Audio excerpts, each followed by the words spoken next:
I'm Yvonne from Growing Old Disgracefully. I'm Marie from Midlife Dramas in Pyjamas. You can find us both on Facebook. And now we've come together to bring you inspirational stories from midlife and beyond in our podcast, Hear Me Roar!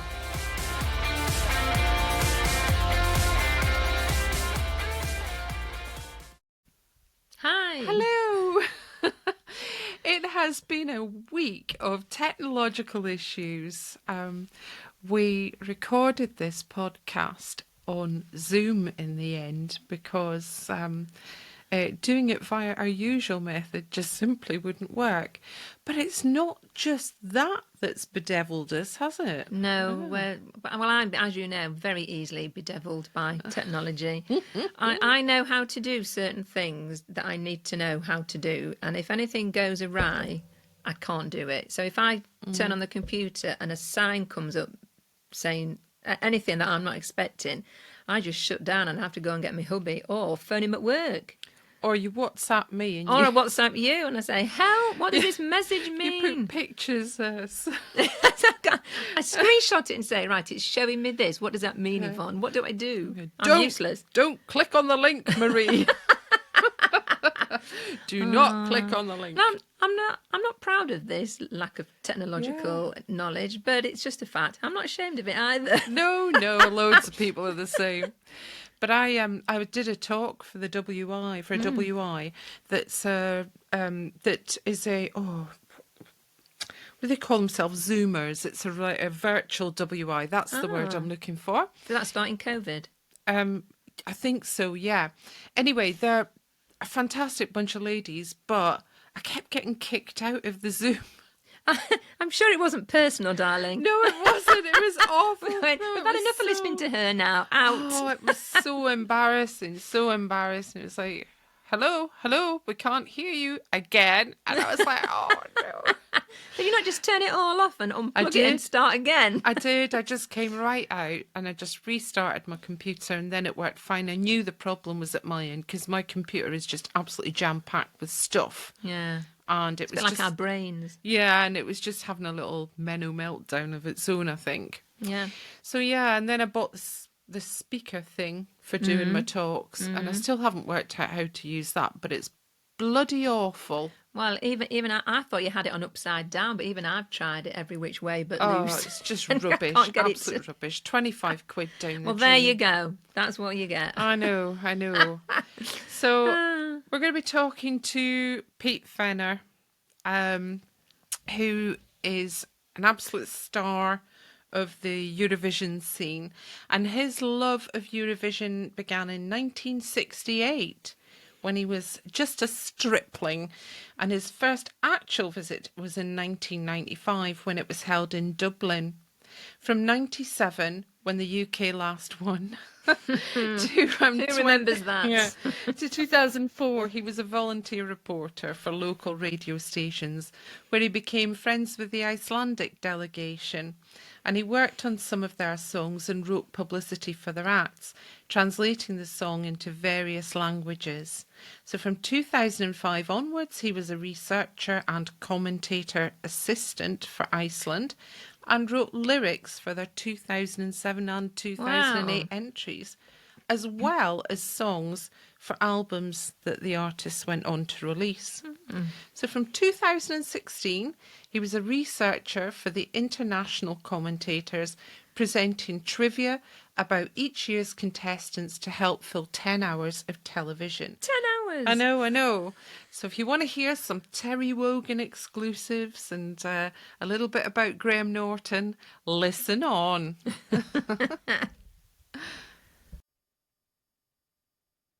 Yay! Oh, Pete, it is absolutely fantastic to finally have you with us. Yes, it's lovely to meet you. Nice to meet you as well. This is Marie.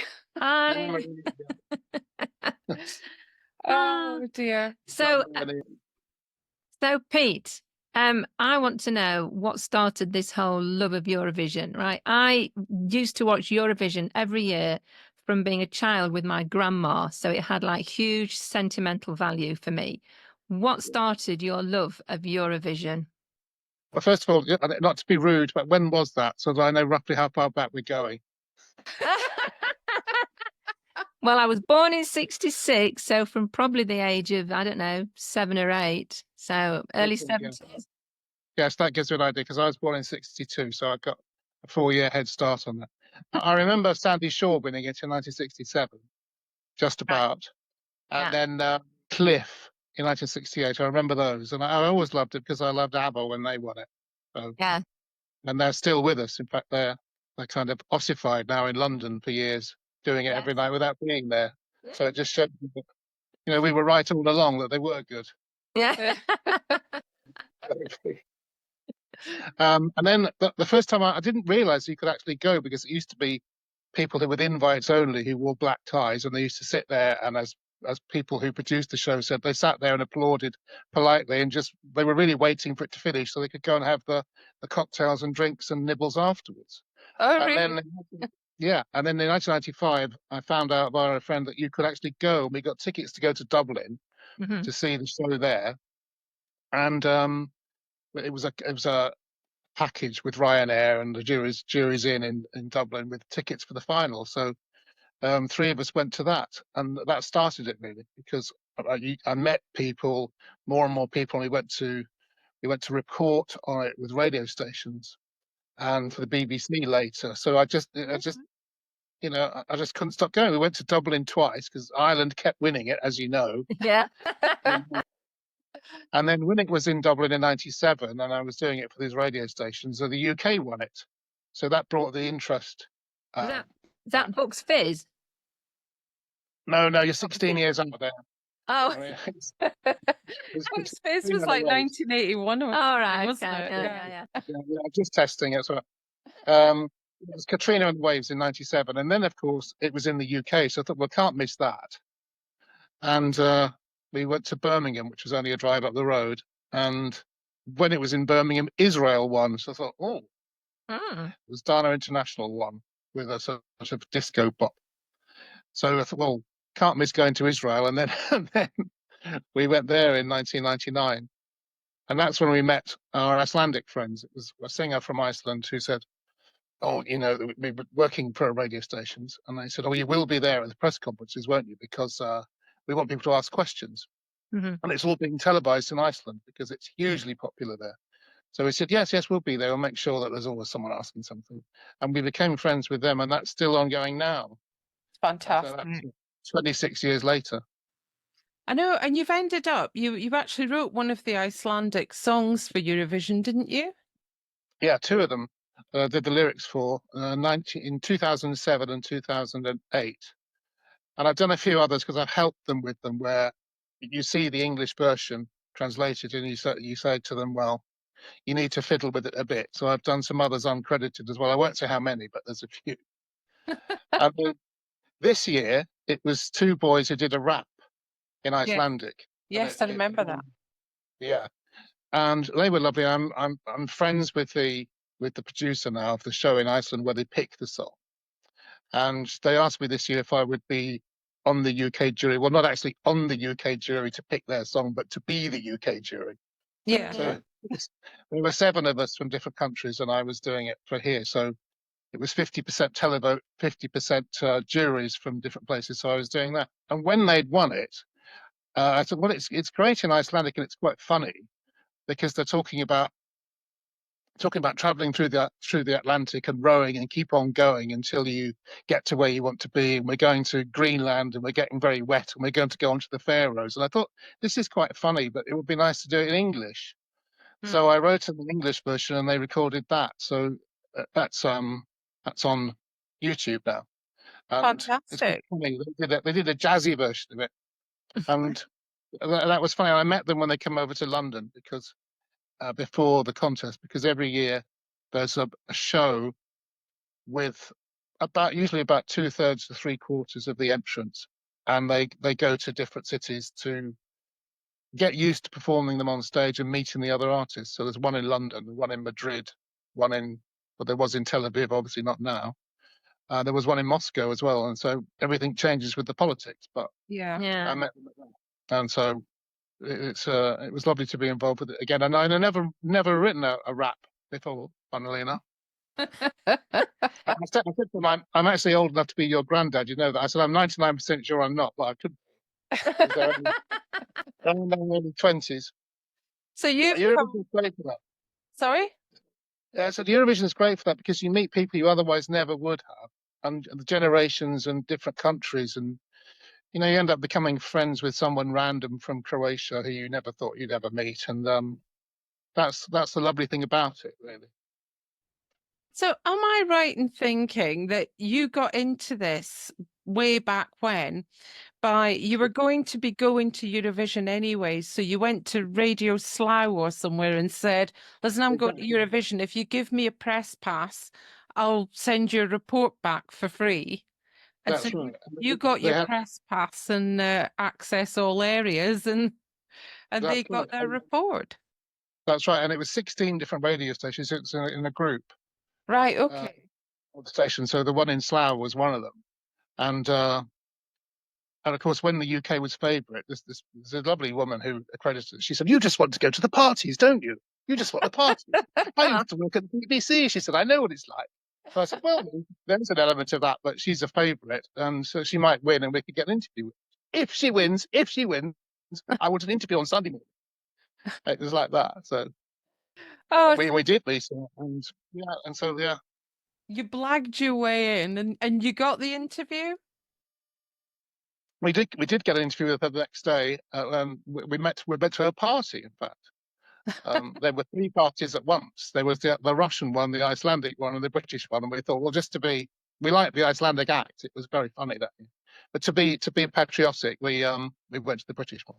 Excellent. And then you've probably done interviews with many, many more Eurovision Many, stars many more, since. yeah. Yeah, yeah. Met them all. Met them all.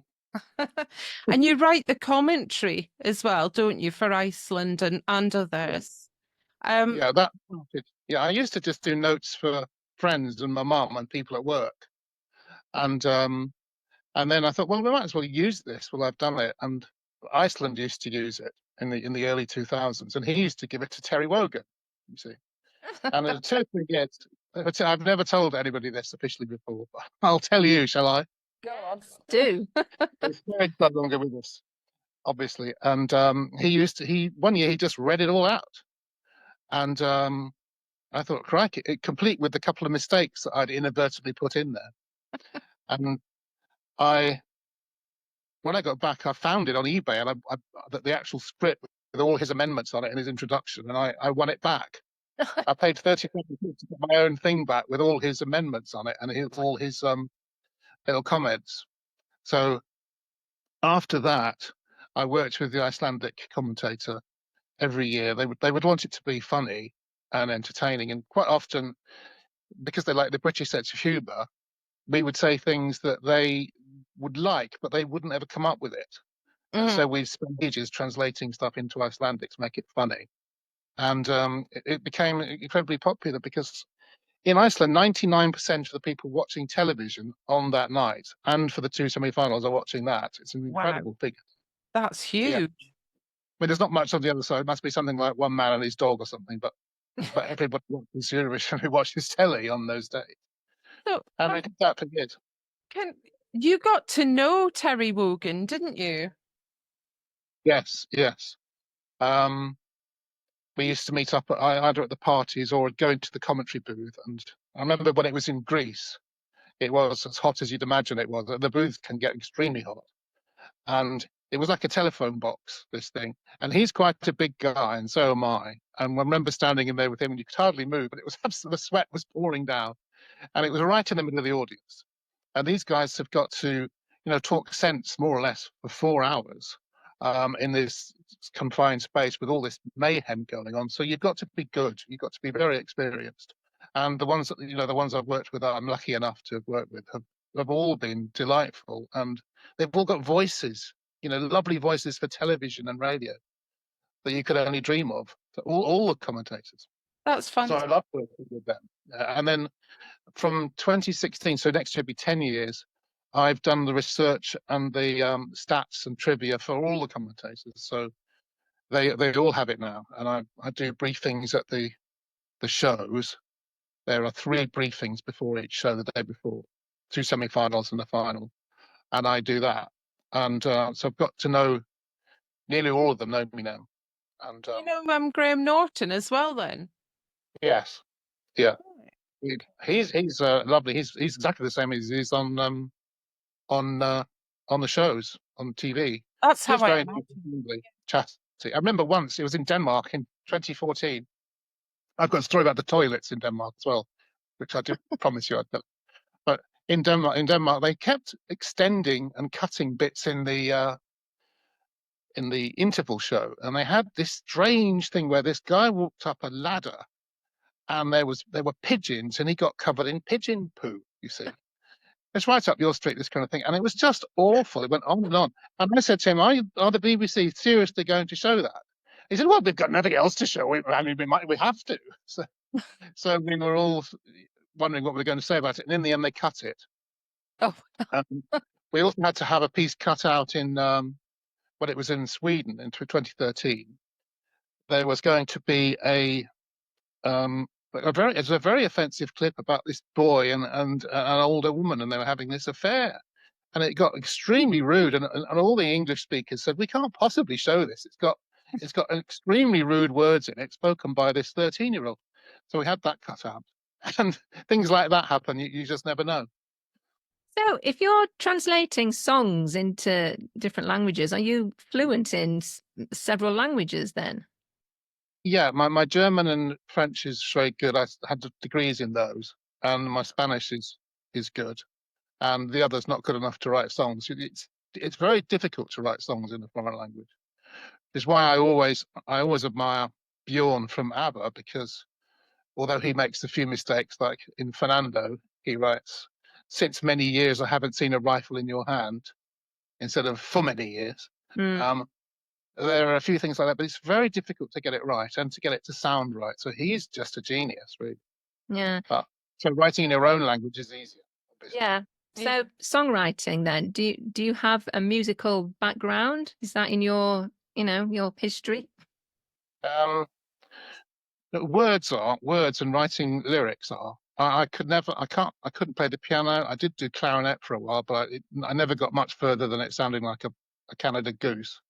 But I've always loved. So, well, you're a writer as well, that it's just something you love doing. Mm. And getting the words to fit, especially if you start with a foreign melody. It's a bit like a Rubik cube. You keep twisting it until it works, because you have to get the sounds right. As one of the Icelandic singers said to me, don't forget to put the ooh, ah, e's and ohs in the right place, because if they're not in the right place, it doesn't sing. So I can't really sing very well, and I can't really play anything, but I can do that. well, that's fantastic. You've kind of found something that you love and something that you do well. And what more could you ask for, really? Yeah, and it's just fun because you get to meet all these people who seem to be appreciative of it. You're in your you're in your sorry, you're in your 60s now, though. Are you going to keep going like to Eurovision till you're 100 if needs be? Well, I was going to pack it up in 2004 because the BBC couldn't accredit enough everybody who wanted to go. So I said, well, okay, I'll pack it in. And then the Iceland said, no, we want you to go. So they accredited me to go, and then they got me accommodation as well. That's good. And I didn't go this year because it was in Switzerland, and it was going to be very expensive. I did it all from here, Right. because with the delights of things like Zoom and so on.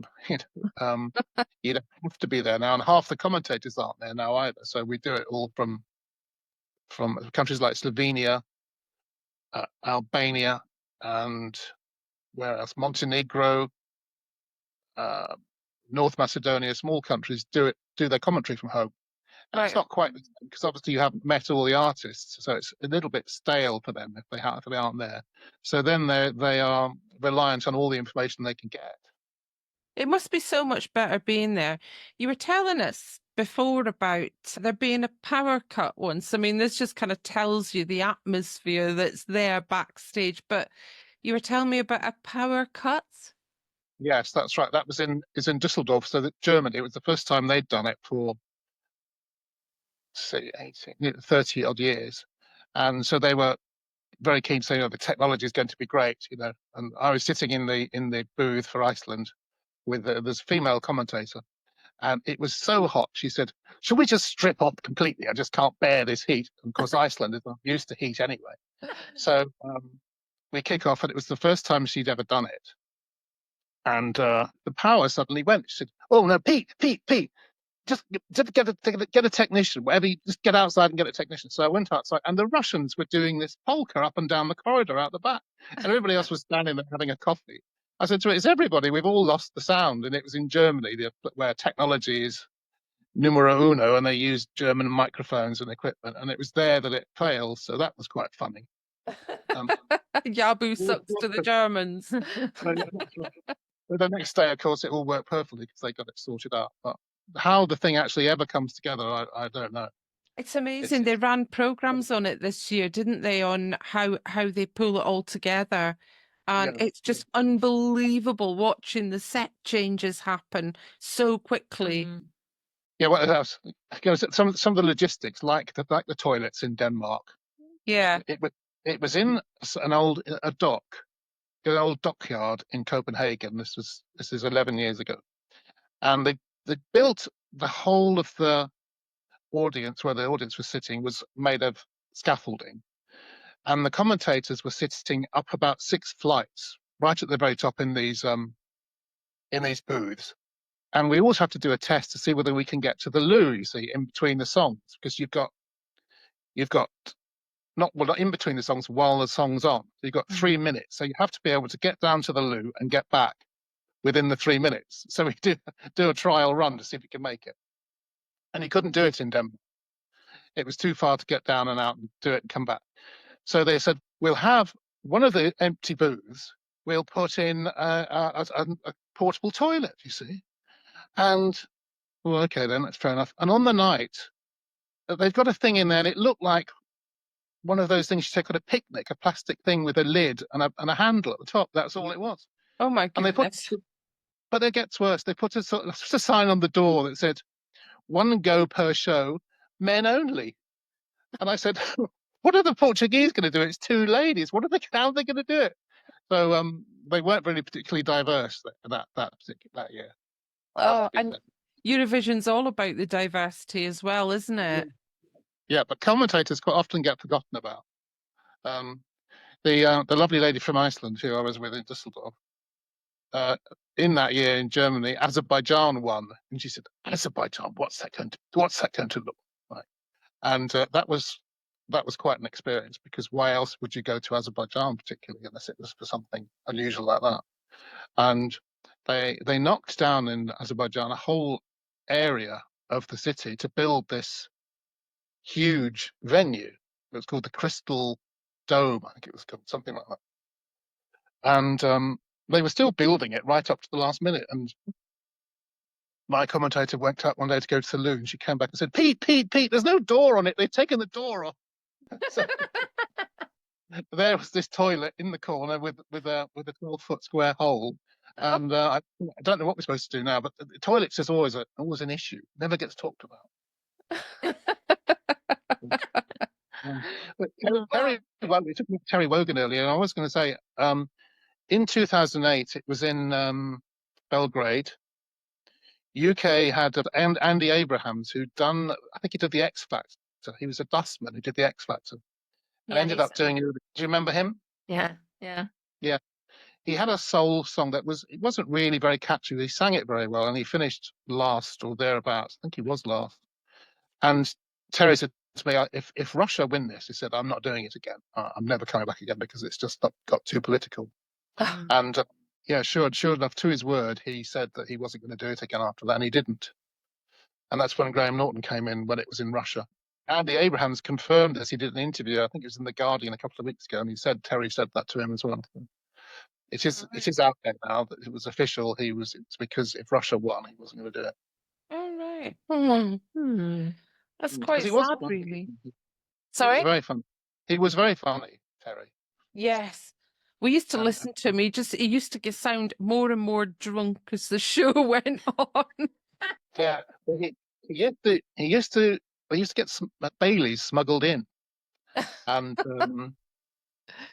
Graham now has his own wine in. I mean, he owns a vineyard somewhere, doesn't he, Graham, and Norton, and so he gets the wine in. But they haven't allowed any in the booth since one of the countries got very drunk and had to be sacked.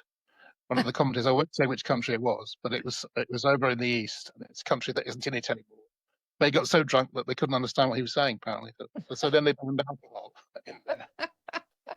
But Graham still has special dispensation because he always says from song 9, we will toast Terry Wogan and we have our first drink. Because Terry never drank until song 9, apparently.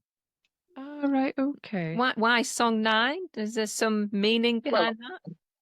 Well, it used to be about halfway through. Now with 26 songs, it's barely that. So yeah, I was thinking you might need alcohol before song 9 when there's that many to go now. Well, Pete, I'm looking at the time and I'm very aware that we've had to do this on a Zoom due to technical issues. And I'm very aware that we might get kicked out at any minute. Yeah. So before we go... Like Eurovision, actually. Full of technical problems. Yeah. Before we go, we asked you to create a cocktail. So I think the subject of Terry's drink on song 9 is a good segue into your own drink at the end of the podcast. What cocktail have you come up with? Well, I've come up with the Sazerac because I really love the flavour of it, really, and it's mainly rye whiskey. And shall I tell you how I make it? I can remember. Yeah, go for it. Just tell us the ingredients. Yes, it's got what do you call it? The absinthe. Or you can use like a Ricard or a Pernod if you don't have absinthe, and you swish round the glass with it, and then you're supposed to put that in the sink. Well, you don't do that. You drink the stuff out the glass. then you put the whiskey in, ice, Pernod bitters, and shake it and strain it out, and that's a Sazerac rye. Okay. And it's originally from New Orleans. It used to be brandy because it was the French part of Louisiana, and then they made it with a rye to use a rye whiskey. And have you kind of added if you were to give it a little Pete Fenner twist, what would you give it? What would you add to it? It's quite nice with a 70s glacé cherry or something, actually. And the cherry, there's a slice of orange you could have because it's sort of an orangey flavour. And you could put that. Takes you straight back to Fanny Craddock. Oh, we love a bit of Fanny Craddock, don't we? We do. We love Fanny. We do, don't we? Yeah. I like Fanny's mussels. It's my favourite. Funnily enough, I made them for the UK ambassador to Belgium only last week. Oh, really? Yeah. You get your mussels to open, but you build them to the boil, put the lid on, count to 100, and then when you've counted to 100 slowly, with a Fanny voice, obviously, 1, 2, 3, 4, you get to 100, and you take the lid off, you take all the mussels out on the half shell, and then you put you use the mussel juice, reduced with a little bit of shallots and cream, cover that with it, a little bit of grated cheese and breadcrumbs, and bake them under the grill. And they're delicious. It's just so French. Sounds delicious. Simple as well. Not too difficult. Yeah. So would you have some of that with your Sazerac cocktail? I think Sazerac after that. I don't think you could have them together. Perhaps champagne with the mussels. Oh, the champagne goes with everything, doesn't it? Absolutely. Yeah. Okay, so we've got Pete's Sazerac and with a cherry on top. Fantastic. Yeah. Well, thank you so much. Sorry? I came up with the name for that. Go on then. Yes. Firewaterloo. Oh, yes. Oh. Well done. Firewaterloo. I've got anything better, so I might as well use it. That's brilliant. Yeah, that's brilliant. Firewaterloo. That's cracking. Well, thank you very, very much, Pete, for spending time with us. Yeah, it's been lovely to meet you. I've heard a lot about you. All of it good. We could go on for another 5 episodes, but we haven't got time. I know.